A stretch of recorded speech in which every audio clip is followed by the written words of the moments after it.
Railway కోడూరులో Janasena త్రిసభ్య committee విచారణ జరుగుతోంది. విచారణ కమిటీ ముందు ఎమ్మెల్యే అరవ శ్రీధర్ హాజరయ్యారు. అరవ శ్రీధర్ ను జనసేన విచారణ కమిటీ ప్రశ్నిస్తోంది. రైల్వే కోడూరులోని రాజ్ రెసిడెన్సీలో విచారణ జరుగుతోంది.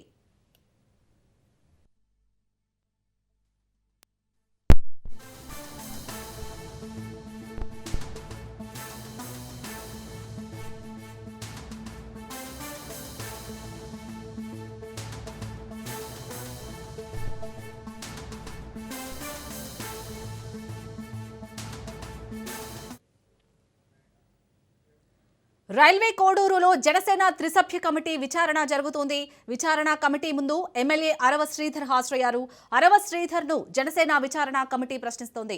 రైల్వే కోడూరులోని రాజ్ రెసిడెన్సీలో విచారణ జరుగుతుంది.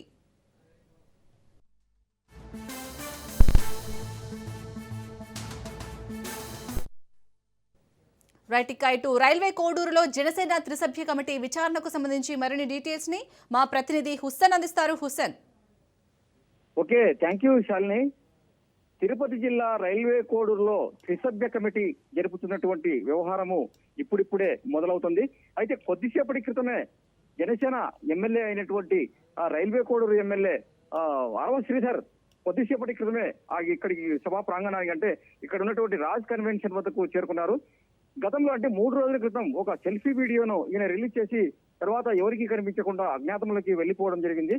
ఆ తర్వాత ఇవాళ జరిగినటువంటి అంటే ముగ్గురు త్రిసభ్య కమిటీలు వచ్చినటువంటి నేపథ్యంలో ఇవాళ ఈయన ఇక్కడికి రావడం జరిగింది. అయితే మీడియాకు అందుబాటు అంటే మీడియాకు దగ్గర కానివ్వకుండా అక్కడ ఉన్నటువంటి జనసేన కార్యకర్తలు కావచ్చు, తర్వాత ఇతర నేతలు కావచ్చు, ఆయన అనుచరులు కావచ్చు, ఎవరైనా సరే అరవ శ్రీధర్ ను మీడియాను దగ్గరికి రానికుండా లోపలికి తోసుకుంటూ వెళ్లిపోవడం జరిగింది. అయితే లోపల ఇప్పటికే 3 సభ్యులు అయినటువంటి త్రిసభ్య కమిటీ సభ్యులు రావడం జరిగింది. అలాగే మండలానికి సంబంధించి అంటే నియోజకవర్గానికి సంబంధించినటువంటి ముఖ్య నేతలు, తర్వాత ఇతర అంటే కూటమికి సంబంధించినటువంటి మరికొంతమంది నేతలు కూడా అక్కడ కమిటీ ముందు హాజరైనటువంటి పరిస్థితి ఉంది. అయితే ఈ గత వారం 10 రోజులుగా ఇక్కడ ఉన్న అంటే పంచాయతీ కార్యాలయంలో పనిచేస్తున్నటువంటి హర్షవీణ తర్వాత అరవ శ్రీధర్ వ్యవహారానికి సంబంధించి వీడియోల వ్యవహారము రచ్చకెక్కింది. ఈ వ్యవహారము ఎంతవరకు దారి తీసిందంటే అరవ శ్రీధర్ తనకంటూ ఇతర పని లేనట్టుగా అసెంబ్లీలో అంటే చట్టసభలు చేసేటువంటి అసెంబ్లీలో సైతము హర్షవీణతో వీడియో చాటింగ్ చేసినటువంటి పరిస్థితి ఉంది. ఈ వీడియోలను సైతము హర్షవీణ వెలుగులోకి తెచ్చి రచ్చరచ్చ చేసినటువంటి వ్యవహారము అందరికీ తెలిసిందే. అయితే ఈ సందర్భంలోనే జనసేన పార్టీ ఒక క్రమశిక్షణ కమిటీని ఏర్పాటు చేసింది. విచారణలో ఇందుకు సంబంధించి పూర్తి స్థాయి విచారణ కోసము ఒక 3 కమిటీ సభ్యులను కూడా వేసింది. వీరిలో ముఖ్యమైనటువంటి పార్టీలో ఉంటున్నటువంటి ఈ 3 సభ్యులు కూడా ముఖ్యమైన నేతలే. ఈ 3 కూడా ఇవాళ రైల్వే కోడూరులోని రాజ్ కన్వెన్షన్ హాల్ కు చేరుకున్నారు. అరవ శ్రీధర్ తో ప్రస్తుతము మాట్లాడుతున్నారు. అక్కడ ఏం జరుగుతుంది అనేటువంటి పరిస్థితి అయితే ప్రస్తుతానికి మండల అంటే నియోజకవర్గ పరిధితో పాటు లోకల్ టోటల్ గా జనసేన వర్గాల్లో తీవ్రమైనటువంటి ఉత్కంఠ నెలకొని ఉంది. ఎందుకంటే నిన్నటి రోజు అంటే మంగళగిరిలో జరిగినటువంటి పార్టీ జనరల్ బాడీ మీటింగ్ లో పవన్ కళ్యాణ్ తీవ్రమైనటువంటి ఉద్రిక్త అంటే తీవ్రమైనటువంటి కోపానికి అసహనానికి గురయ్యారు. రాష్ట్రంలో ముఖ్యంగా జనసేన పార్టీలో ఏం జరుగుతుంది, లడ్డు వ్యవహారంలో కానీ తర్వాత అరవ శ్రీధర్ వ్యవహారంలో కానీ అసలు అసలు ముఖ్యమైనటువంటి నేతలు కావచ్చు, తర్వాత కూటమి ప్రభుత్వంలో జతకలిసినటువంటి మంత్రులు కావచ్చు ఏమాత్రము నోరు కలపకుండా ఉంటున్నారనేటువంటి అసహనాన్ని కూడా వ్యక్తం చేశారు. పరిస్థితులు ఈ విధంగా ఉంటే కనుక వచ్చే అంటే పార్టీలో ఉన్నటువంటి పరిస్థితులు మెరుగుపడకపోగా చెడ్డ పేరు తెచ్చేటువంటి అవకాశం ఉందని కూడా అసహనాన్ని వ్యక్తం చేశారు. ఈ సందర్భంలోనే జనసేన ముఖ్య నాయకుడిగా ఉంటున్నటువంటి నాదెండ్ల మనోహర్ కు కూడా ఈ విషయము అరవ శ్రీధర్ విషయము ఖచ్చితంగా ఏదో ఒకటి తేల్చాలని కూడా చెప్పి వెళ్లిపోవడం జరిగింది. ఈ క్రమంలోనే ఇవాళ అంటే పార్టీ అరవ శ్రీధర్ కు 7 రోజుల గడువు విధించింది. ఈ 7 రోజుల పాటు ఆయన పార్టీ కార్యక్రమాలకు కావచ్చు, తర్వాత నియోజకవర్గానికి కావచ్చు దూరంగా ఉంటున్నారు. అయితే ఈ రోజు క్రమశిక్షణ కమిటీ ఎదుట అరవ శ్రీధర్ హాజరయ్యారు. ఆయన ఏం చెప్పబోతున్నారు, తర్వాత అక్కడ అంటే లోకల్ గా ఈ 7.5 కాలంలో ఏం జరిగింది అనేటువంటి విషయాలన్నీ కూడా కూలంకషంగా చర్చించే అవకాశం ఉంది. తప్పెవరిది ఒప్పెవరిది అనేటువంటి విషయాన్ని కూడా ఈ కమిటీ తేల్చి ఒక నివేదికను జనసేనాని పవన్ కళ్యాణ్ కు అందించేటువంటి అవకాశం ఉంది. Shalini. Right, thank you Hussain.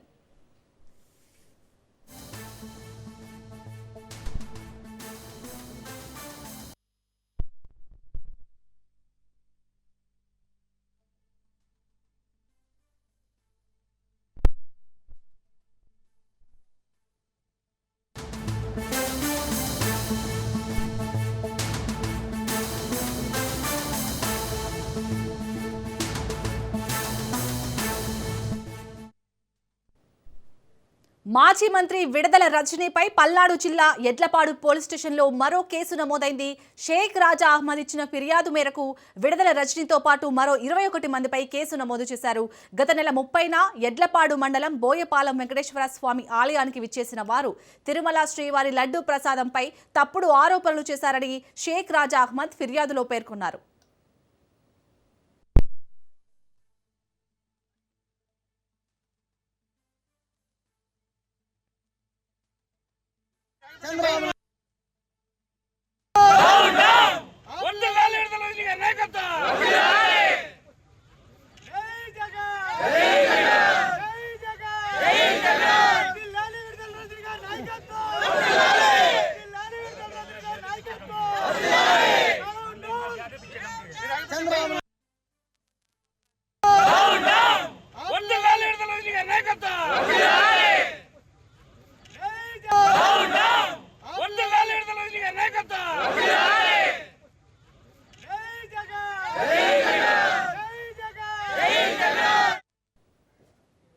ఇక మాజీ మంత్రి విడదల రజనీపై అయితే పల్నాడు జిల్లా ఎడ్లపాడు పోలీస్ స్టేషన్లో మరో కేసు నమోదైనట్టుగా తెలుస్తుంది. మరిన్ని డీటెయిల్స్ ని మా ప్రతినిధి రమేష్ అందిస్తారు. రమేష్, విడదల రజనీపై కేసు నమోదవడానికి రీజన్ ఏంటి? శాలిని, ఏదైతే విడుదల రజనీ పైన మరో కేసు నమోదైంది. ఇటీవల ఏదైతే తిరుపతి నెయ్యి వ్యవహారం పైన వైసీపీ స్టాండ్ తీసుకుంది. రాష్ట్ర వ్యాప్తంగా ఇదే కొనసాగుతుంది. ఏదైతే మరి వెంకటేశ్వర స్వామి బోయపాలెంకి సంబంధించి వెంకటేశ్వర స్వామి దేవాలయానికి పూజా కార్యక్రమం నిర్వహించాలని పార్టీ ఆదేశించినటువంటి నేపథ్యంలో ఈ మేరకు ఆమె బోయపాలెం వెంకటేశ్వర స్వామి ఆ దేవాలయానికి వెళ్ళింది. ఆ దేవాలయానికి వెళ్ళినటువంటి సమయంలో టీడీపీ నేతలు ఆమెని కారుని అడ్డుకున్నటువంటి పరిస్థితి కనపడుతుంది. అయితే అదే సమయంలో పోలీసులు అక్కడికి చేరుకున్నారు. ఆమెని వెనుతిరిగి వచ్చినటువంటి పరిస్థితి కనపడుతుంది. అయితే దీనికి సంబంధించి కూడా ఏదైతే మరి విడుదల రజనీ పైన అటు దౌర్జన్యానికి దిగినటువంటి నేపథ్యంలో ఆమె పైనే ఈ రోజు కేసు నమోదు చేసినటువంటి పరిస్థితి కనపడుతుంది. అయితే ఆమె పైన అక్కడ ఇచ్చినటువంటి ఫిర్యాదు మేరకు ఎడ్లపాడకి సంబంధించినటువంటి పోలీసులు వారికి ఇచ్చినటువంటి ఫిర్యాదు మేరకు కూడా రజనీ పైన కూడా కేసు నమోదు చేశారు. ఏదైతే మొన్న జరిగినటువంటి ఘటన పైన అటు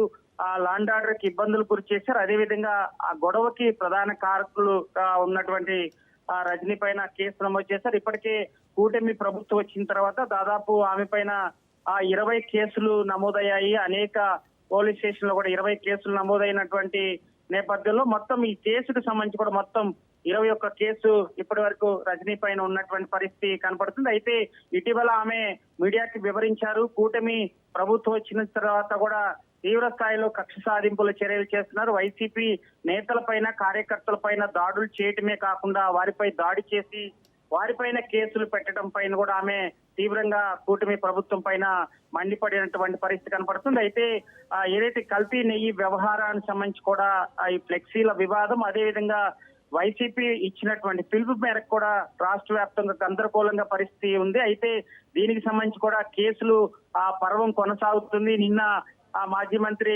అంబటి రాంబాబు పైన, అదేవిధంగా జోగి రమేష్ పైన కూడా కేసులు నమోదు చేసినటువంటి పరిస్థితి కనబడుతుంది. నేడు ఆ మాజీ మంత్రి మహిళా నేత విడుదల రజనీ పైన కేసు నమోదు చేసినటువంటి పరిస్థితి కనబడుతుంది. అయితే మాజీ మంత్రి విడుదల రజనీ ఖచ్చితంగా ఎలాంటి కేసులకి ఎక్కడ వెనకడుగు వేసేది పని లేదు, అదేవిధంగా భయపడాల్సిన అవసరం కూడా లేదంటూ కూడా క్యాడర్ కు ఒక పిలుపునిచ్చారు. అదే సమయంలో కూడా మీడియా ముందుకు కూడా తీవ్ర స్థాయిలో స్థానిక ఎమ్మెల్యే పైన, అదే విధంగా ప్రభుత్వం పైన కూడా తీవ్ర స్థాయిలో కూడా ఆమె విరుచుకుపడుతున్నారు. ఎందుకంటే కక్ష సాధింపుల చర్యగా ప్రభుత్వం కొనసాగుతుంది. ఏదైతే మరి ఆ వైసీపీ కార్యకర్తలు అటు వైసీపీ నేతల మీదే ప్రభుత్వం టార్గెట్ గా వ్యవహరిస్తుందంటూ కూడా రాబోయే రోజుల్లో ప్రజలు ఖచ్చితంగా బుద్ధి చెప్తారంటూ కూడా ఆమె మాట్లాడినటువంటి పరిస్థితి అయితే కనపడుతుంది శాలిని.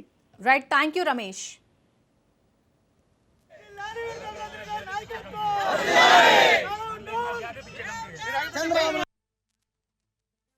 రైట్, తాడేపల్లిలో మాజీ మంత్రి విడుదల రజని మాట్లాడుతున్నారు. లైవ్ లో చూద్దాం. త్వరలో చూస్తారు.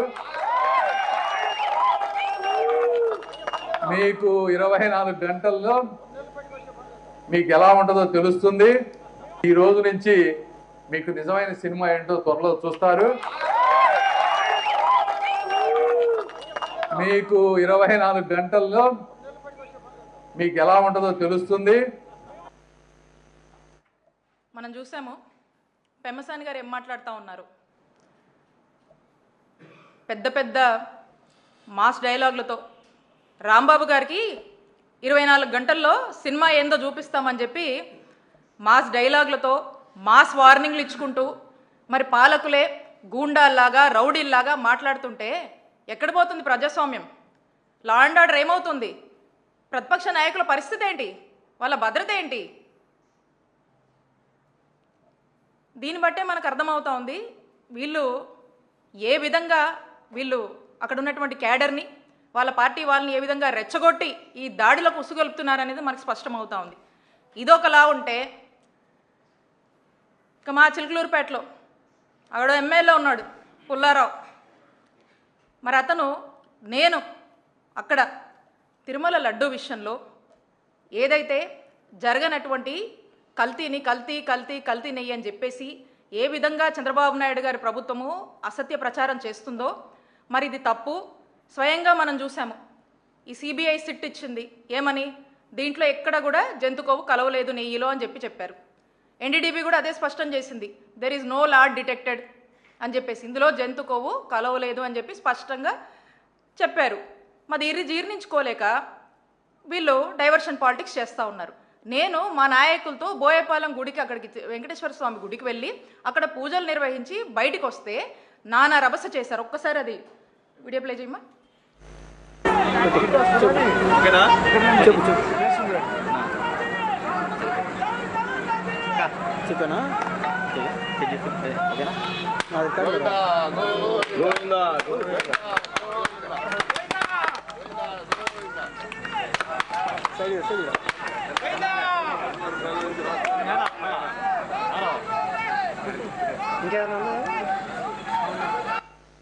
ఇక్కడ నేను చంద్రబాబు నాయుడు గారి బుద్ధి ఇప్పటికైనా మారాలి.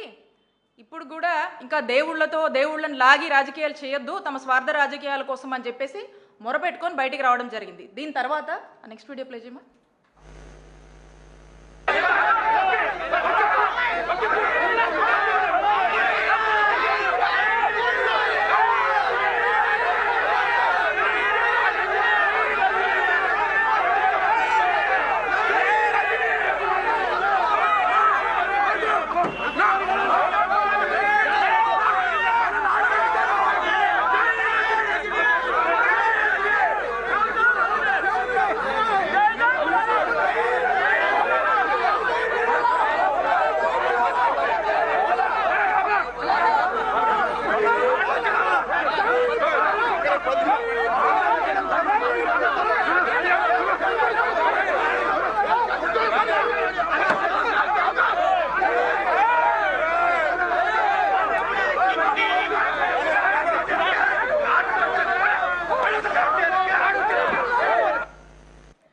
ఇక్కడ మీరు చూశారు ఏ విధంగా వందల మంది వచ్చి మా పార్టీకి నాకు వ్యతిరేకంగా స్లోగన్స్ ఇస్తూ నా కారు మీద పడి ఏ విధంగా దాడి చేస్తున్నారో మీరు ఈ విజువల్స్ అన్నింటిలో చూస్తున్నారు.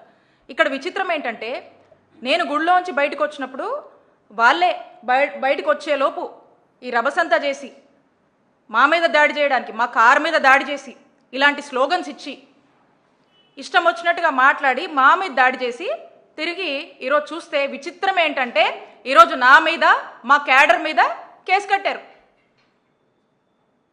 ఈ కేసు గురించి కూడా చెప్తాను మీకు.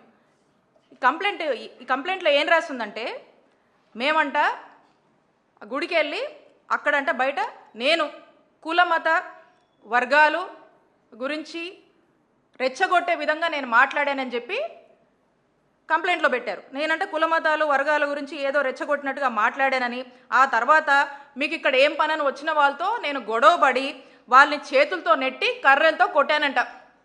ఇది వీళ్ళు నా మీద కంప్లైంట్ ఇచ్చి మరి నా మీద కేసు కట్టారు. 22 మంది మీద కూడా, మా నాయకుల మీద కూడా, అక్కడ పార్టిసిపేట్ చేసిన వాళ్ళ మీద కేసులు కట్టడం జరిగింది. ఒక్కసారి ఆ ఫస్ట్ వీడియో ప్లే చేయమ్మా.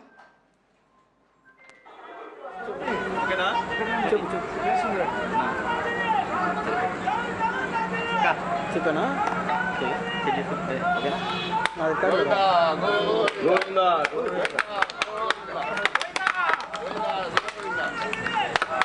సరే సరే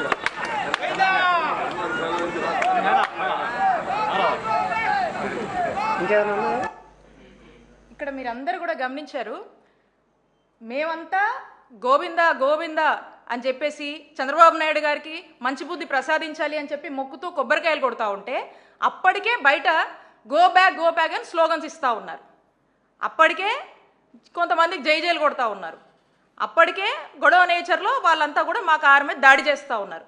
మేము గుడి లోపల పూజలు చేస్తున్నాం. మేము బయటికి వచ్చే లోపే ఇదంతా జరిపించి ఇప్పుడేమంటున్నారు, నేను బయటికి వచ్చి కుల మతాలు రెచ్చగొట్టేలా నేను మాట్లాడాను, నేనే నెట్టాను, మా వాళ్ళు నెట్టారు, కర్రలతో కొట్టామని చెప్పి మా మీద కంప్లైంట్ ఇస్తే ఈ రోజున మా మీద కేసు కట్టారు. తిరిగి మా వాళ్ళే మళ్ళా అక్కడ ఈ ఇన్సిడెంట్ జరిగింది అని చెప్పి మా వాళ్ళు కంప్లైంట్ ఇస్తే దాని మీద ఇంత కూడా స్పందించలేదు, దాని మీద ఏం చేయను కూడా చేయలే. అంటే గుడికి వెళ్ళి వస్తే మా మీద కేసు కట్టారు. అంటే నేను అడుగుతా ఉన్నాను చంద్రబాబు నాయుడు గారిని, నేను గుడికి వెళ్ళి వస్తే నా మీద, మా క్యాడర్ మీద కేసులు కడతారా మీరు? మరి నేను చేసిన తప్పేంటి? వెంకటేశ్వర స్వామి గుడికి వెళ్ళొద్దా? మీరు చేస్తున్నటువంటి మీకు ఇంకా మంచి బుద్ధి ప్రసాదించాలని మేము గుళ్ళోకి వెళ్ళి మొక్కొని వస్తే తప్ప మేమెక్కడ కవిచ్చాము? మేమన్నా గొడవ చేశామా? మా మానాన్ని మేము గుడికి వచ్చాము, మేము సైలెంట్గా మా పని మేము చేసుకుని వెళ్ళుకుంటే టీడీపీ గుండాల్లాగా మీ వాళ్ళు వచ్చి ఈ విధంగా చేసి మా మీద కేసు కడతారా? ఎక్కడ పోతుంది లా అండ్ ఆర్డరు? ఏమవుతుంది? నేను కుల మతాలని రెచ్చగొట్టానా?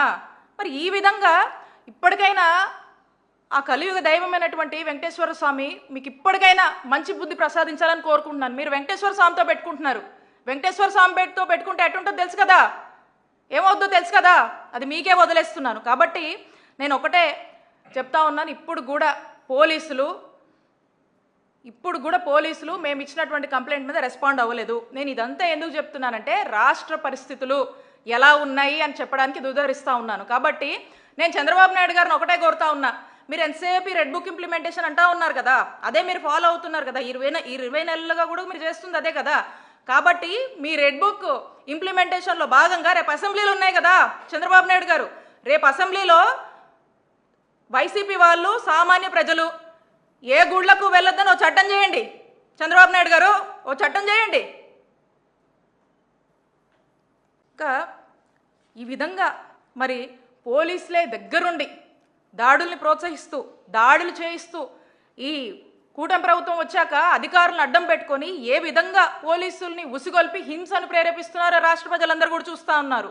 మరి దీని పర్యావసనమే అంబటి రాంబాబు గారి మీద దాడి, జోగి రమేష్ గారి ఇంటి మీద పెట్రోల్ బాంబులు ఏ విధంగా వేసి ఏ విధంగా అక్కడ భయభ్రాంతులకు గురి చేశారో మనమంతా కూడా చూస్తున్నాము. కాబట్టి మాజీ మంత్రులుగా ఉన్నా కూడా ప్రతిపక్ష నాయకుల ఇళ్లపై ఈ విధంగా మరి దాడి చేయిస్తున్నారంటే ఒక్కసారి ఈ రాష్ట్రాన్ని చంద్రబాబు నాయుడు గారు ఏం చేయదలుచుకున్నారో ప్రజలందరూ కూడా ఆలోచించాల్సినటువంటి అవసరం ఉంది. సూటిగా ప్రశ్నిస్తున్నాను నేను చంద్రబాబు నాయుడు గారిని, అసలు ఈ గొడవ కారణం ఏంటండి? జరగని కల్తీనేయిని జరిగిందని మీరే అవాస్తవాల్ని, అసత్య ప్రచారాలని ప్రజల్లోకి తీసుకువెళ్లారు.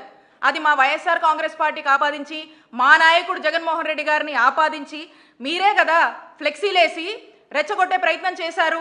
క్లియర్గా సిట్ చెప్పింది, ఛార్జ్ షీట్లో ఎన్డీడీబీ చెప్పింది, there is no animal fat added అని చెప్పింది, ఇట్ ఈస్ నాట్ డిటెక్టెడ్ అని చెప్పింది.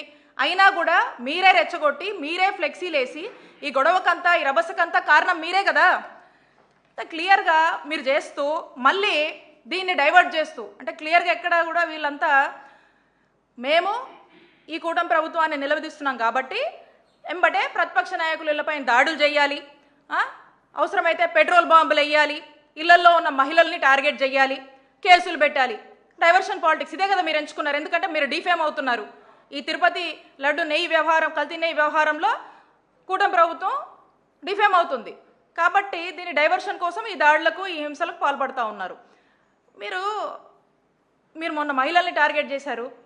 అక్కడ రాంబాబు గారి ఇంట్లో వాళ్ళ లేడీస్ అందరినీ కూడా టార్గెట్ చేస్తున్నారు. ఈరోజు మనకు స్పష్టంగా అర్థమవుతుంది. చంద్రబాబు నాయుడు గారు మళ్ళీ మాట్లాడతారు ఏమనంటే, ఎక్కడా కూడా మహిళలను అగౌరవించినా, మహిళల మీద అసభ్య పోస్టులు పెట్టినా, మహిళలకు సంబంధించి ఏ ఇబ్బంది వచ్చినా నేను సహించను, తక్షణమే కేసులు పెడతాం, అది ఇదని చెప్పి ఉపన్యాసాలు ఇస్తూ ఉంటారు కదా. మరి ఇవన్నీ కూడా గడప కూడా దాటవు మీరు చెప్పినవన్నీ కూడా.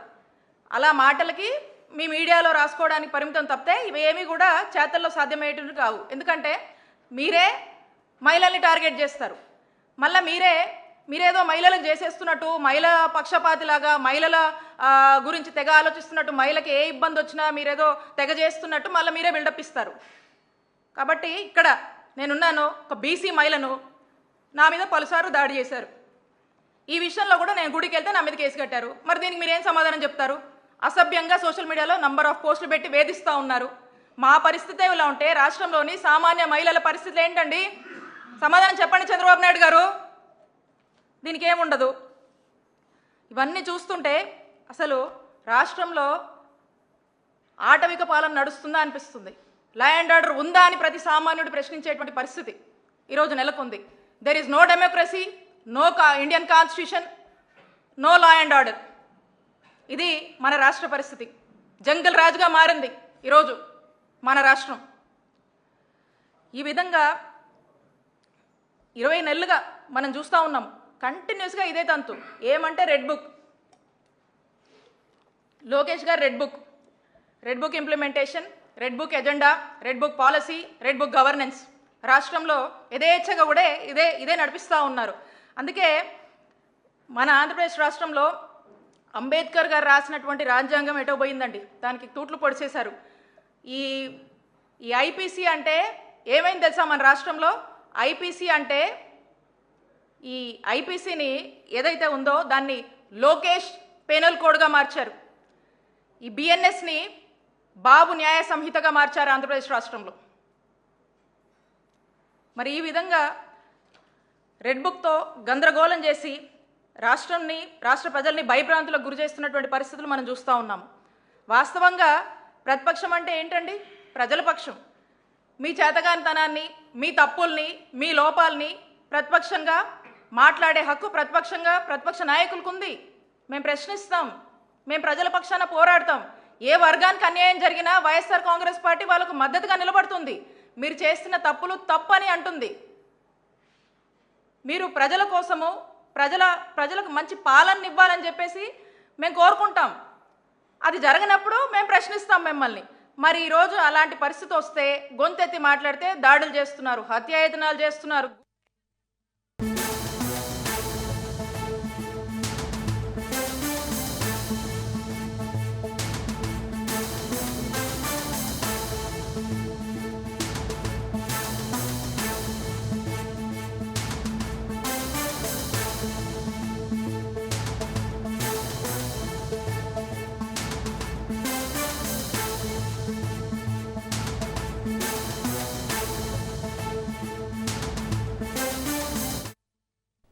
ఏపీ కేబినెట్ సమావేశం కొనసాగుతోంది. సీఎం చంద్రబాబు అధ్యక్షతన కేబినెట్ సమావేశం జరుగుతుంది. కల్తీ నెయ్యిపై సిట్ నివేదిక, అసెంబ్లీ సమావేశాలపై కేబినెట్ భేటీలో చర్చిస్తున్నారు. అమరావతి నిర్మాణం, పలు సంస్థలకు భూ కేటాయింపులపై కేబినెట్ సమావేశంలో నిర్ణయం తీసుకోనున్నారు.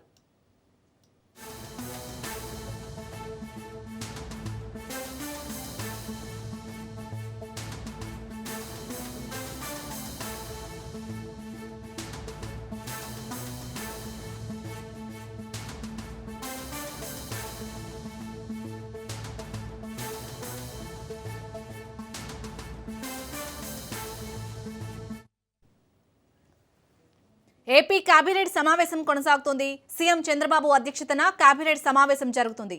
కల్తీ నెయ్యిపై సిట్ నివేదిక, అసెంబ్లీ సమావేశాలపై కేబినెట్ భేటీలో చర్చిస్తున్నారు. అమరావతి నిర్మాణం, పలు సంస్థలకు భూ కేటాయింపులపై కేబినెట్ సమావేశంలో నిర్ణయం తీసుకోనున్నారు.